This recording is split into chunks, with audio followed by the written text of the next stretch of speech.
Everything is connected. Paradoxically, the tremendous success of Rachmaninoff's second piano concerto is closely tied to the horrific failure of his first symphony.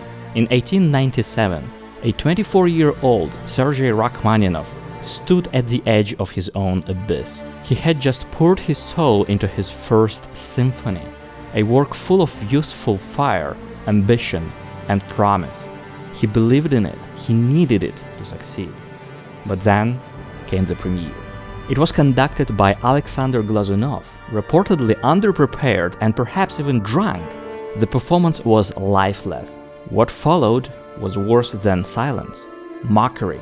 Critics descended like vultures. Composer César Cui shredded the piece in print, writing that it showed, quote, distorted rhythms, unclear form, complete lack of simplicity and naturalness, an orgy and anarchy of sounds, all in a gloomy, sickly tone.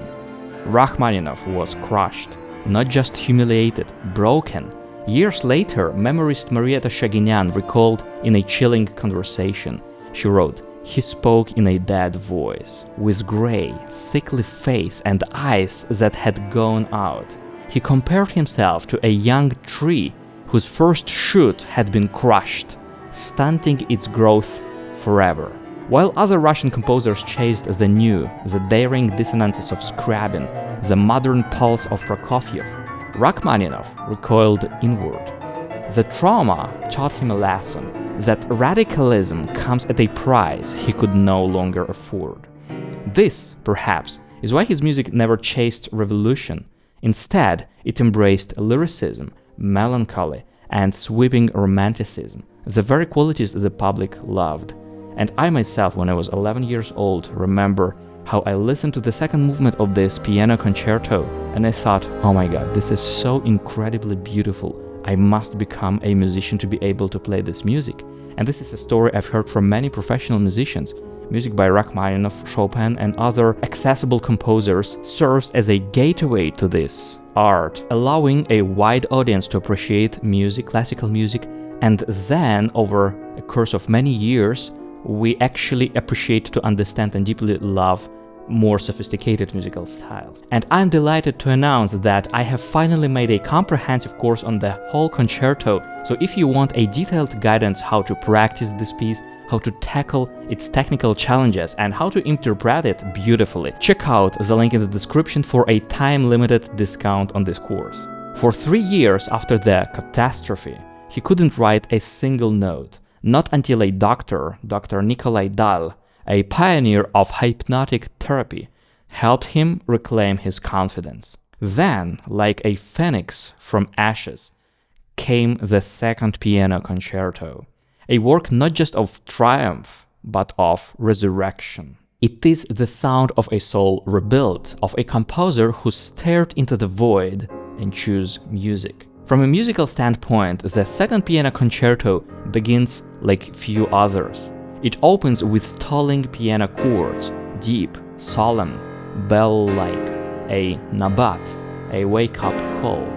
The chords summon tsunami-like waves, crushing with ever-rising force. It's not just music, it's defiance. The solo part grows through the storm, as if shaking off chains, refusing to sink, refusing to be silenced. There is something primal here. You can feel the struggle, and then, through the chaos, a melody emerges. It climbs out of darkness, not unscathed, but undefeated. And here's a little secret, pianist to pianist. The beginning of this concerto, it's a dream, because first you check the piano with some chords. Then you gently warm up with a few broken arpeggios. Meanwhile, the orchestra blasting away so loudly that if you mess up accidentally, nobody hears a thing. And only after you've had time to adjust to the instrument, settle your nerves, and feel your heartbeat slow, does the real challenge begin. But here where it gets really tricky for the performer, because this concerto doesn't just test your fingers, it tests your emotions and your ability to flip them on command. One moment you are in a frenzy, hurling passages into the void, riding a storm of adrenaline, and then in a blink of an eye, you have to become someone else entirely.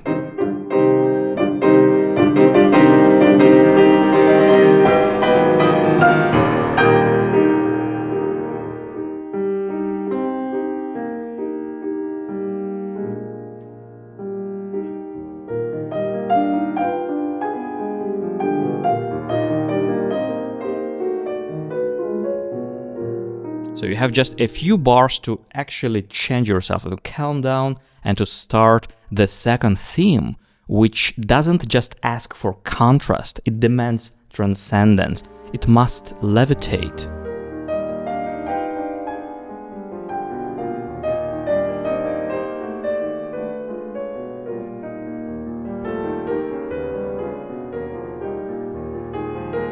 Cordial, serene, like a deep memory surfacing through calm water.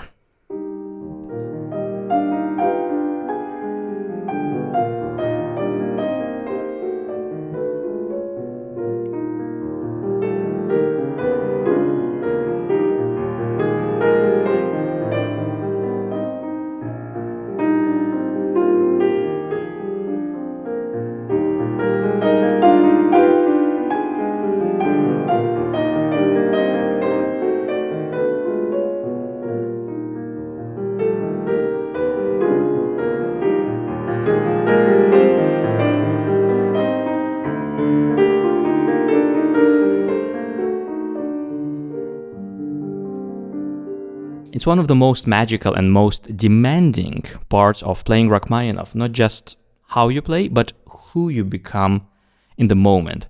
And sometimes in this concerto, you don't just change emotions from one phrase to another. Sometimes you change them a few times in one single line. Like, for example, in this phrase, where you have to change the emotion 4 times within just 5 bars. Because look at this phrase. It starts strong, like a hymn. Confident and full of hope. But then this chord comes.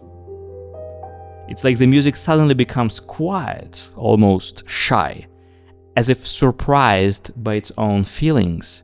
Then the phrase rises, full of longing. It feels like someone reaching out for something they deeply want. But then suddenly it falls and ends on a bitter, quiet note, like realizing that wish will never come true. And that's very hard to play convincingly. That's why when I practice such pieces, I not only train my fingers, I also train my emotions to be able to actually experience them while each time when I play the piece, and to change them convincingly.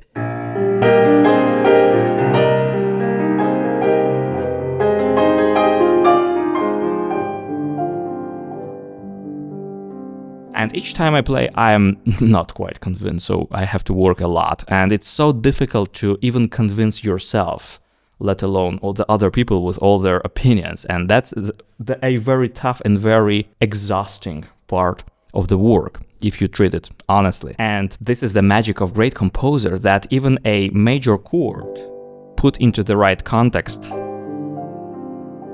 can sound very sad, lonely, and nostalgic. And what is also very, very hard with Rachmaninoff is not to break the flow, because a lot of piano students make small stops between the thoughts, like hiccups that kill the phrase, like for example,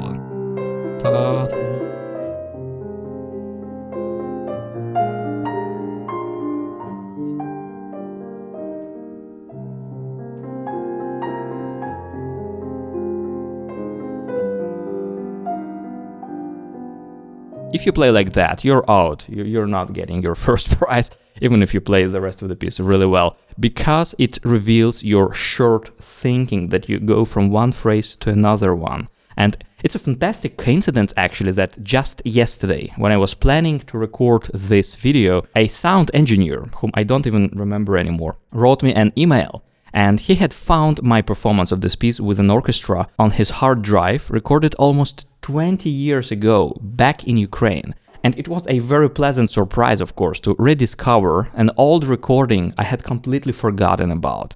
And of course, listening to it today, I have to say, I can hear that I lacked certain nuance and flexibility in my playing. I was about 17 at the time. But there was one quality that helped me to gain success even at that age. In addition to great passion and impressive technical quality, ability to someone so young. I also played with an incredible stamina and feeling of the wholeness of the piece. I was like a train, absolutely unstoppable.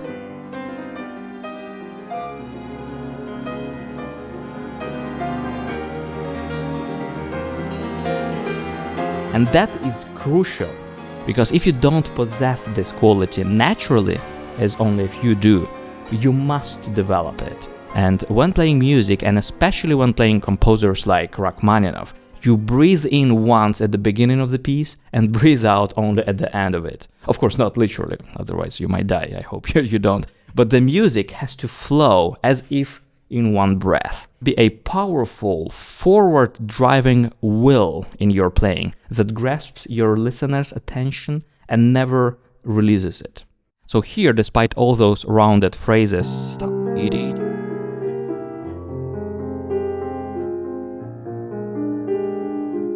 we have to go on.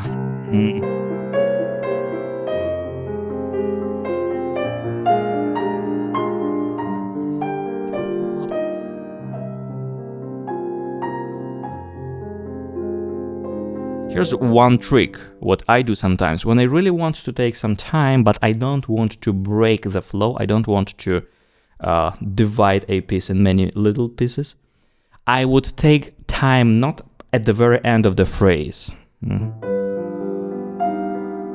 Because here on the bar line between the sections, it will just break your piece. It will fall apart. But if you take time a little bit in advance before